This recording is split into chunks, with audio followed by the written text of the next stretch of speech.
Amigas y amigos, me da muchísimo gusto saludar tempranito en la tarde, recibirla y le agradezco tanto además en una agenda tan apretada que se haga un tiempito para venir a charlar con nosotros.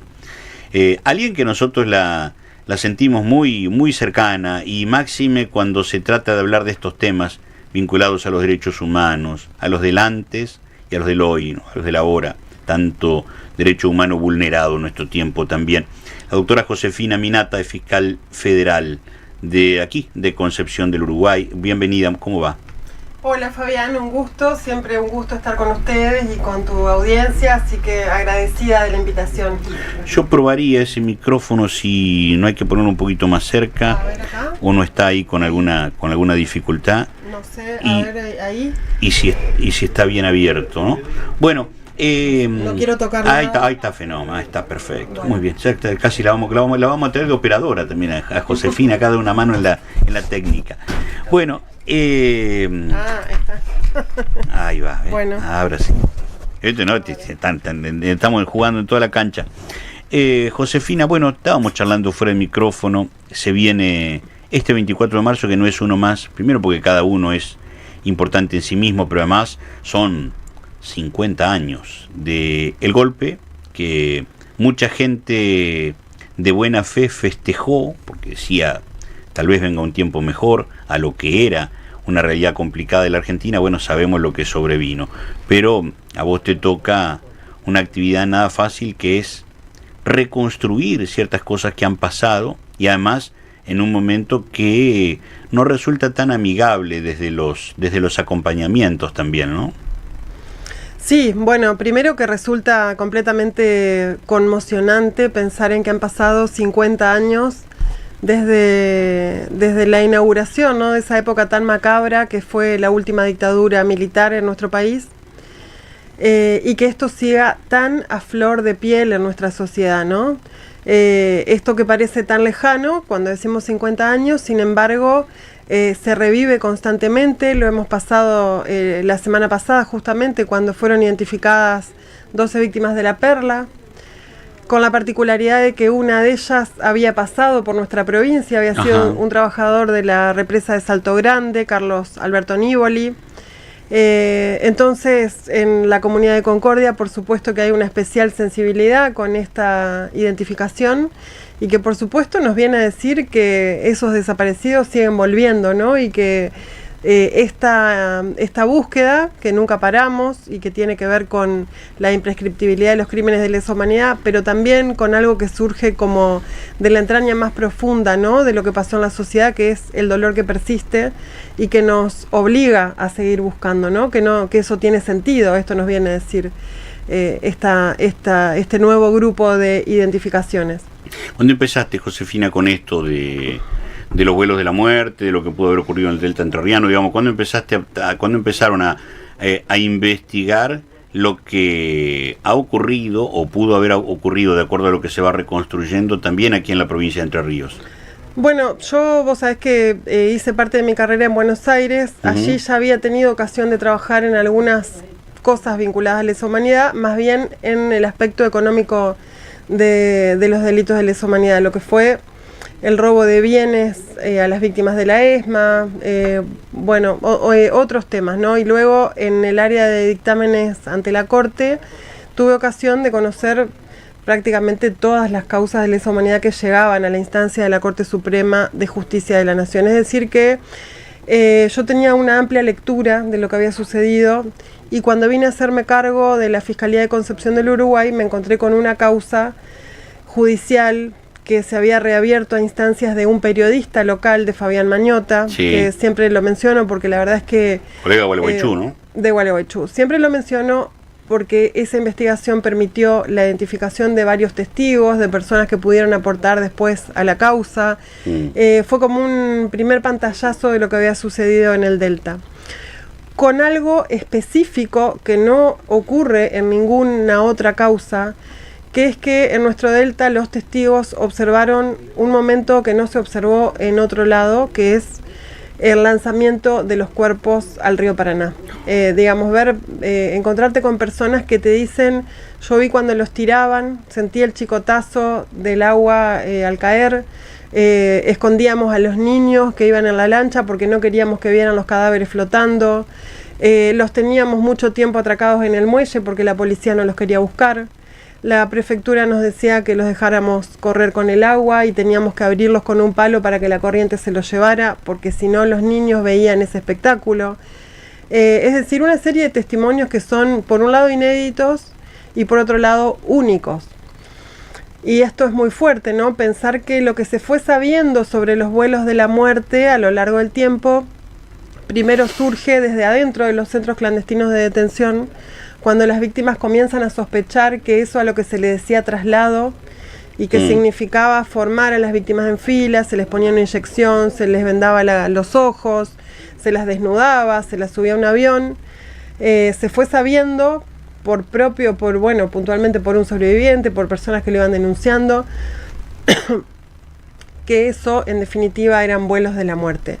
Pero eso que se supo era el preparativo, el primer tramo, el modo en que las fuerzas represivas articulaban ese traslado en los camiones y en los camiones hasta las pistas de vuelo, y después no se sabía qué pasaba. Y en Paranacito lo que tenemos es la particularidad de que podemos decir que el desenlace fue observado por los isleños, ¿no? Y esto le da un sentido específico y único, como dije antes, respecto de otros casos de lesa humanidad donde los vuelos de la muerte se conocieron de otra manera, a través de la aparición de los cuerpos en las aguas. Recordemos que primero aparecieron en las costas de Colonia, luego hubo otro grupo que apareció en Punta Indio, luego otro grupo que fue apareciendo diciembre de 77, diciembre de 78, dos grandes grupos de personas que van apareciendo en las costas el mar argentino, ¿no? Así que comenzamos, Fabián hizo la denuncia en el año 2016, yo a fines de 2017 asumí la Fiscalía Federal de Concepción del Uruguay, y bueno, desde allí estamos avanzando, ¿no? Constantemente en nuevas búsquedas y en tratar de descubrir la mayor cantidad de sucesos sobre lo que pasó aquí en el sur de nuestra provincia. ¿Y en qué estado está la causa hoy? ¿Cuánto se avanzó, digamos? ¿Cuánto se pudo reconstruir concretamente hasta este momento, no? Bueno, la causa tuvo una etapa que fue como de búsqueda de escritorio, donde pedíamos oficios, pedíamos informes, pedíamos a los cementerios que nos informen si había cuerpos en N. Cuando vimos que esa etapa no daba demasiado resultado, desde la Fiscalía decidimos concurrir al territorio. Comenzamos a ir a los cementerios, a ir a las municipalidades del departamento de Gualeguaychú en aquel entonces, porque en aquel momento Paranacito, Ibicuí y Ceibas y Médanos no estaban conformados como hoy en el departamento Islas del Ibicuí, sino que pertenecían a Gualeguaychú.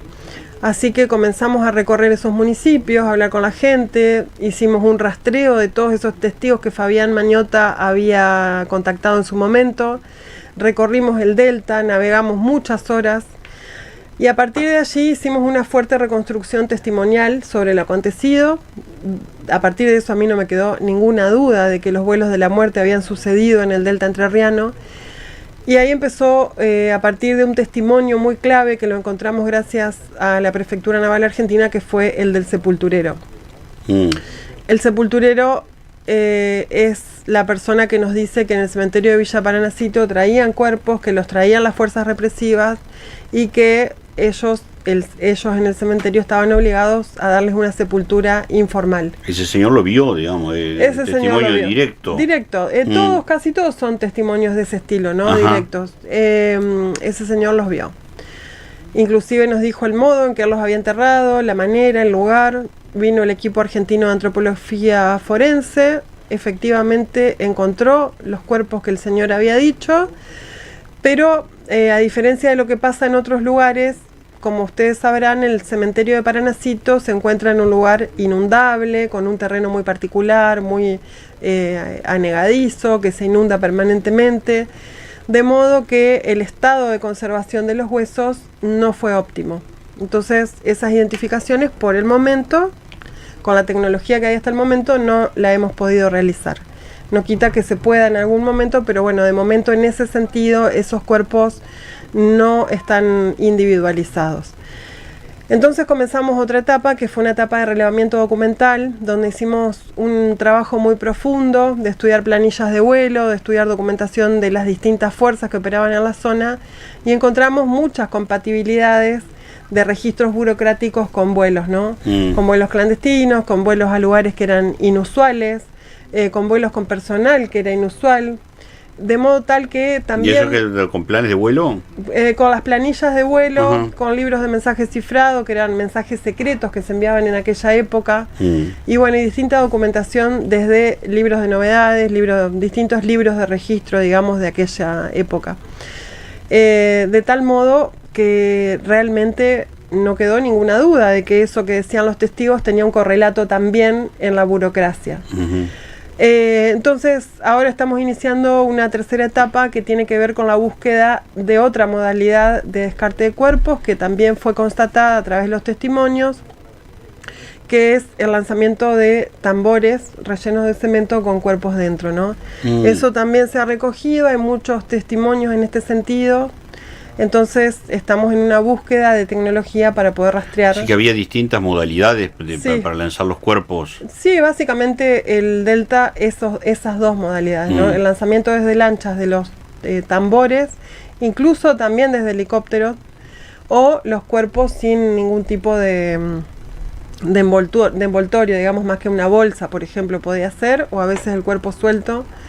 Bueno, pido disculpas porque realmente es muy fuerte hablar de eso. Muy fuerte, ¿no? Personas vivas, personas dormidas, es lo que se dice, ¿no? Sí, por eso. Por ahí uno lo trabaja y lo cuenta, pero sé que por eso digo pido disculpas porque realmente... impresiona mucho, ¿no? Sí, yo a veces lo digo y me impresiona a mí misma, digamos, pero bueno, es lo que dicen los testimonios, ¿no? Josefina,